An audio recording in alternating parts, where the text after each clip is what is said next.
അസ്സലാമലൈക്കും. കയ്യിലിരിക്കുന്ന ഈ ഫോൺ സത്യം പറഞ്ഞാൽ ഇത് നമ്മളെ രക്ഷിക്കുമോ അതോ കുഴപ്പത്തിലാക്കുമോ? ഇസ്ലാമിന്റെ വഴി നടക്കുന്ന നമുക്ക് സോഷ്യൽ മീഡിയ എങ്ങനെ നോക്കിക്കാണണം? അതാണ് ചോദ്യം.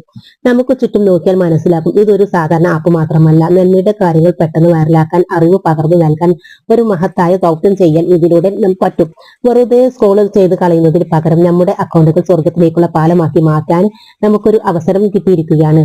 പക്ഷേ ശ്രദ്ധിച്ചില്ലെങ്കിൽ പണി കിട്ടി. നമ്മുടെ വിലപ്പെട്ട സമയം കവർന്നെടുക്കാനും അനാവശ്യ ചർച്ചകളിലും നമ്മളെ കൊടുക്കാനും ഇതിന് കഴിയും. ആവശ്യമില്ലാത്ത വീഡിയോസ് കാണാതിരിക്കുക, മറ്റൊരാളുടെ കുറവുകൾ പറയാതിരിക്കുക, നമ്മുടെ നല്ല സ്വഭാവം ഓൺലൈനിലും ഓഫ്ലൈനിലും ഒരുപോലെ കാത്തു സൂക്ഷിക്കണം. നമ്മൾ എത്ര പോസ്റ്റ് ഇട്ടു, എത്ര ലൈക്കുകൾ കിട്ടി എന്നതിലല്ല കാര്യം. സ്ക്രീനിലെ ലോകം കണ്ട് യഥാർത്ഥ ജീവിതം മറക്കരുത്. വീട്ടുകാരുമായി സംസാരിക്കാൻ സമയം കണ്ടെത്തുക, അതാണ് ഏറ്റവും പ്രധാനം. ഈ ടൂളുകൾ നമ്മുടെ കയ്യിലാണ്. അത് നന്മയ്ക്ക് വേണ്ടി ഉപയോഗിക്കണമെന്ന് നമ്മൾ തീരുമാനിക്കണം. ആ തീരുമാനത്തിൽ ഉറച്ചു നിൽക്കുക. ഇൻഷാ അള്ളാഹ് നമുക്ക് വിജയിക്കാം. അടുത്തൊരു വീഡിയോ ആയിട്ട് വീണ്ടും കാണാം. അപ്പോൾ ഇഷ്ടപ്പെട്ടിട്ടുണ്ടെങ്കിൽ ലൈക്ക് ചെയ്യുക.